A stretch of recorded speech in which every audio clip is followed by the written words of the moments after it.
An anti-abortion activist recently testified that abortions were being used to literally keep the lights on in Washington, D.C.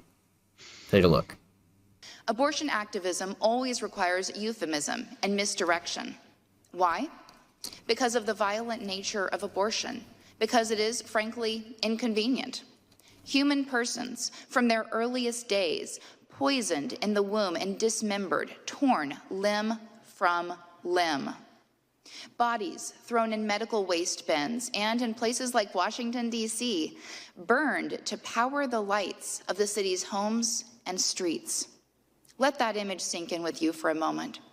The next time you turn on the light, think of the incinerators. Think of what we're doing to ourselves so callously and so numbly. Oh my God, the lights are on. Think of the babies. Think of the aborted babies. Baby-powered lights were burned to power these lights behind me and ahead and on top of me. I have turned on my air conditioner. How many babies? How many babies are being sacrificed to keep me cool and comfortable? Oh my God. All right. If they were able to do this, I mean, couldn't we power cities with splooge? I mean, not to be gross, but I mean, if we're saying these are human beings that we're burning, can we all just solve the energy crisis ourselves? do your part to keep the lights on. Jerk off. Yeah. Now look, before you think that this is some random nut job who came in off the street, which certainly sounds like one, I want to give you some information about her. Her name is Catherine Glenn Foster, and she is the president and CEO of Americans United for Life, a Georgetown Law School graduate who gets $190,000 a year to be the president of one of the largest nonprofits in the country that is anti-choice. And she's talking about baby furnaces. Insanity. $190,000 a year. Jesus Christ. We're in the wrong business, Jeff. I mean, we are. If I can just make up things too, and get paid $190,000 per year, I mean, what am I doing on YouTube? We really have chosen terrible careers. But yes, there's so much insanity over this whole thing. I mean, I've been talking about this for ever since the decision, leaked decision on Roe v. Wade had dropped, and the eventual stripping of reproductive rights in this country, which is I think is absolutely insane. But the stuff that they're saying, the stuff that they come up with is just crazy. It's not a salami sandwich. It's a viable baby in the womb. I mean, just insanity, absolute insanity. And I've got some examples, but did you want to weigh in first, or let me show you more the insanity that happened at this hearing? Sure. All right, let's do it. Let me ask you, do you support the right of a woman who is just seconds away from birthing a healthy child to have an abortion? I think that the question that you're asking does not realistically reflect abortion care. In that scenario, would you support her right to abort that child? I won't entertain theoreticals. It's not a theoretical, ma'am. You're a medical doctor.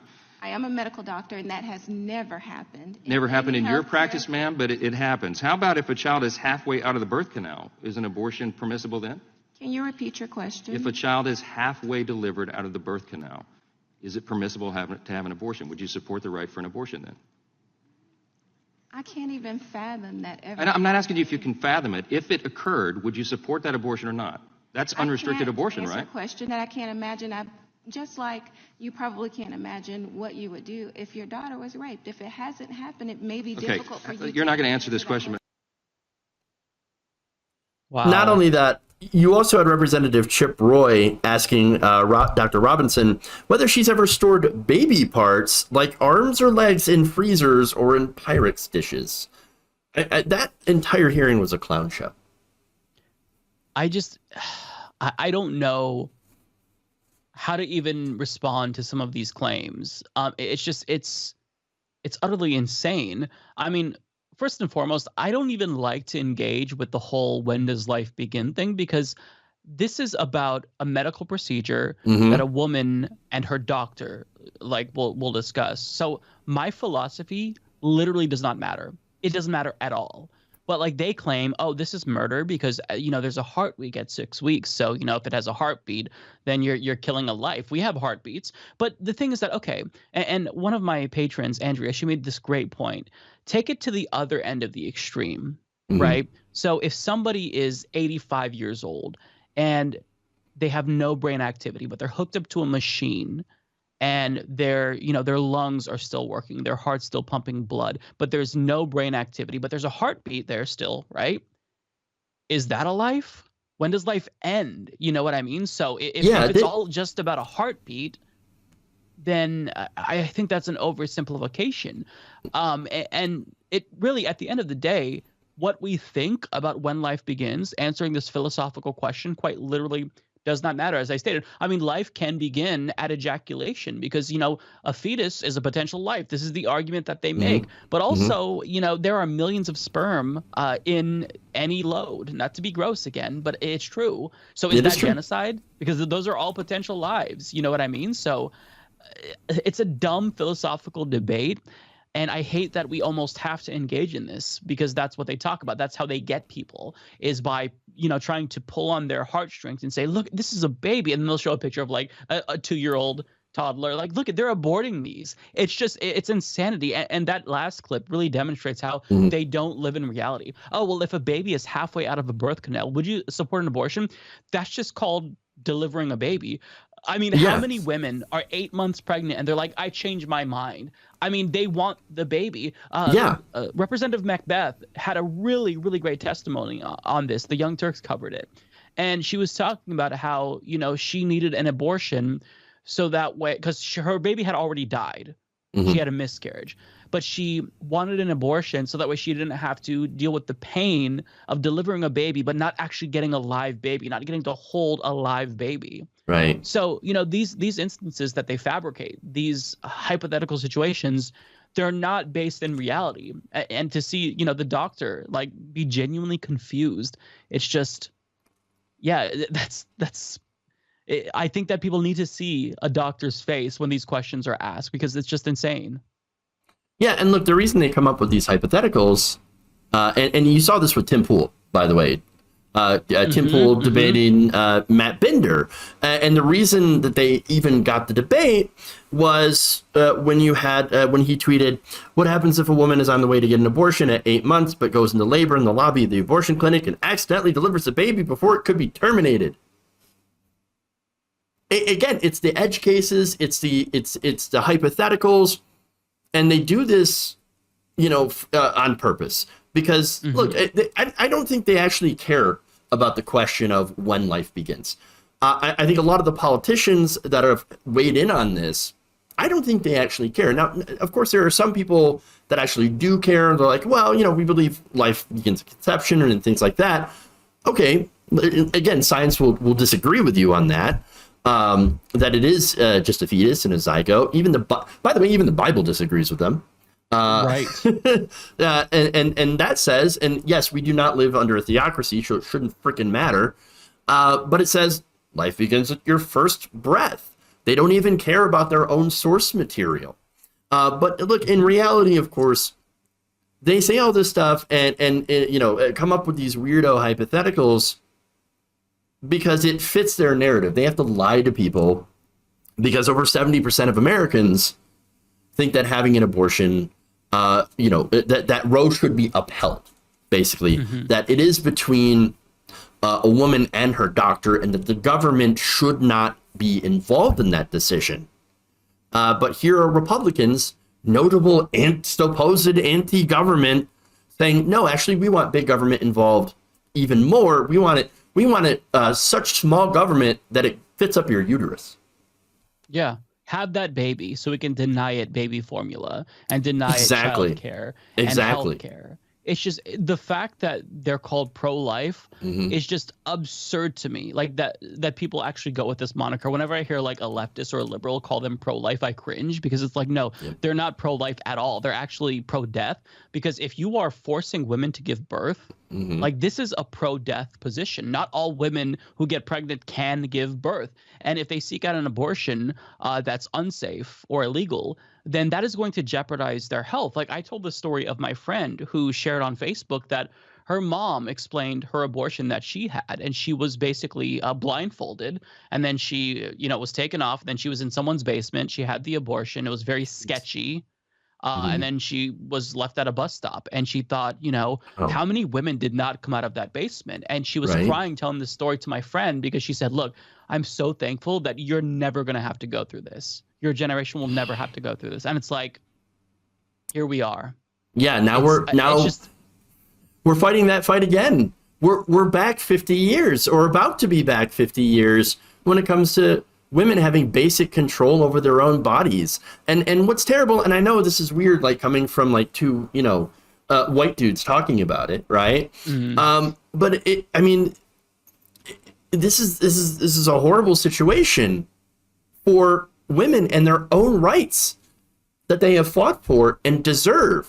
And it shouldn't be, I realize it shouldn't be people like us that are leading the conversation. We should be, allies and speaking up for women. And by the way, not just women, but also, trans people, non-binary, anyone with a uterus is affected by this and will be in certain states forced to have children that they do not want. And by the way, there are conservatives out there that say things like, well, that's okay, but you can have the baby, and then just put them in the foster system or up for adoption. And then they don't fund the foster system, which is in complete and utter disarray. And again, they don't fund basic things that help take care of the children once they are actually born. They are not pro-life, they are pro-birth. And by the way, it all comes down to really control over their bodies. That's what it is. And that's exactly it. They want to punish women for having sex. That's what it's about too. We'll get to that. That whole adoption thing. One of the TikTokers that I follow, I think it's the Good Liars or something like that. He was asking pro-life protesters, forced birthers, well, if you think that adoption is an option, because that was the signs that they were holding, how many kids have you adopted? He just went around, I haven't adopted any. And then he asked another one, I don't have zero. But, other people, they won't walk the walk. They'll only talk the talk. Yeah. It's truly absurd to me that this is even a conversation. This is like, we're quite literally putting women in barbaric conditions. Exactly. Every other country is moving forward to an extent, and we're like going back at the speed of light, and it's just truly horrifying. Let me add in too, by the way, that the people that are pushing adoption are also the same kinds of people that are preventing gay couples from adopting children as well. The same kind of people that, by the way, are also going after Dave Rubin and his husband for having a surrogacy and calling them baby snatchers and pedophiles. And so there's quite a bit of hypocrisy when it comes from that side. Absolutely. It's just the hypocrisy is endless.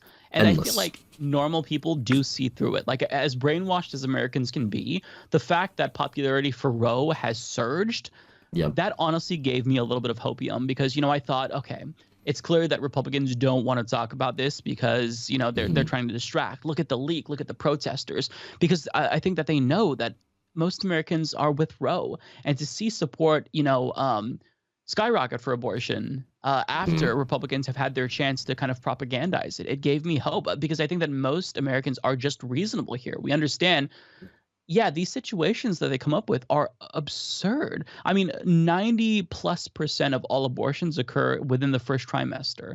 Right. And the only time we talk about late-term abortions, which is what they have to focus on, is in really edge cases where the life of the mother is in danger, or the child will be born stillbirth. So you're going to force a woman to deliver a stillbirth. It's barbaric, however you slice it. And they want to frame this as, it's about protecting life. Okay, well, why don't you come out in favor of abolishing the death penalty? Why don't you come out in favor of universal health care, single payer? Why don't you come out in favor of ending every single war that we're still doing? They won't do it, So it's just to say that they're pro-life, the moniker is nauseating. No, we're the pro-lifers. You're the pro-deathers, because that's your consistent consistent stance on literally every single issue. If we can't even have healthcare in this country, then and you're against it, you're not pro-life. I'm sorry. Absolutely. By the way, their pro-life, so-called pro-life stance also does not extend to immigrant children in detention, where they were literally saying we should probably, you know what we should do? We should we should take this formula away from the migrants, and give it to American babies. Real pro-life. How pro-life? How How pro-life? Exactly.